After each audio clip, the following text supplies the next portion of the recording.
ভারাক্রান্ত মনে আমি আপনাদেরকে দুটো কথা বলতে উপস্থিত হয়েছি। আপনারা সবাই অবগত আছেন, আমার একমাত্র সন্তান অরিত্র হাসান সাগরে বেড়াতে এসে হিমছড়ি থেকে নিখোঁজ হয়েছে। আজ ৪৪ দিন অতিবাহিত হচ্ছে, আমি আমার সন্তানকে এখনো তার খোঁজ পাইনি। আমি বিশ্বাস করি যে আল্লাহ ইচ্ছা করলে আমার রব্বুল আলামিন তাকে জীবিতও রাখতে পারে, আর যদি আল্লাহ ইচ্ছা না করে, আল্লাহ যদি খুশি হয়, তাকে যেভাবে আল্লাহ পছন্দ করে, আল্লাহ উত্তম পরিকল্পনাকারী, আল্লাহ সেইভাবে তাকে রেখেছে, সেটাও আমার আলহামদুলিল্লাহ। তবে বাবা হিসাবে আমি এইটুকু চাই, আমার সন্তানের শেষ অবশিষ্টাংশটা যেন রাব্বুল আলামিন ফিরিয়ে দেয়। আমার মন বলে যে রাব্বুল আলামিন এইটুকু আমার অন্তপক্ষে, আমার এই প্রার্থনা, আমার এই দোয়া আল্লাহ কবুল করবেন, আল্লাহ হয়তো আমাকে ফিরিয়ে দিবেন।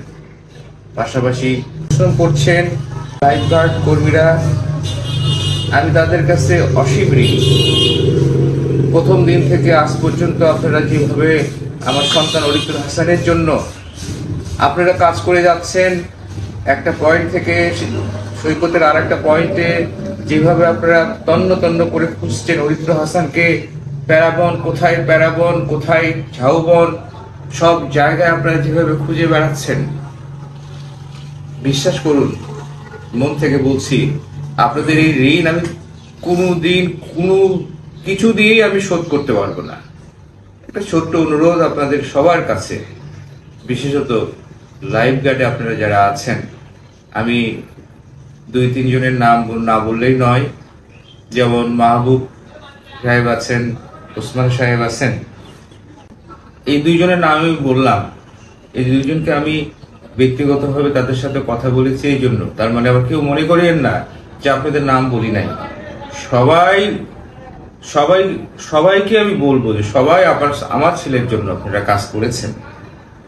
আর পাশাপাশি এই শহরের কক্সবাজারের প্রত্যেকটা মানুষ, এখানকার সকল অধিবাসী, তারা যে কষ্ট এবং যে সমবেদনা আমাকে দেখিয়েছেন, এবং অরিত্র হাসানের জন্য তারা এখনো তাদের মন যেভাবে কাঁদে, আমি অভিভূত হয়ে গেছি। আমি তাদের সবার কাছে ঋণী, এবং তাদের কাছে আমার অনুরোধ থাকবে, আপনারাও আমার ছেলেকে খুঁজে পেতে আমাকে সব সময়ের জন্য সহযোগিতা করবেন। এইটুকু বলার জন্যই আমি আপনাদের সামনে হাজির হয়েছিলাম। বেশি কথা বলার কোনো মন মানসিকতা নেই। আপনারা আমার জন্য দোয়া করবেন। আর আমার আকুল আবেদন, আবারও শেষ আবেদন, যে আমার অরিত্র হাসানকে তার শেষ চিহ্নটুকু খুঁজে পেতে সবাই আপনারা কক্সবাজারবাসী, চট্টগ্রামবাসী, বিশেষ করে সারা দেশ আমাকে সহযোগিতা করবেন, আমার পাশে থাকবেন।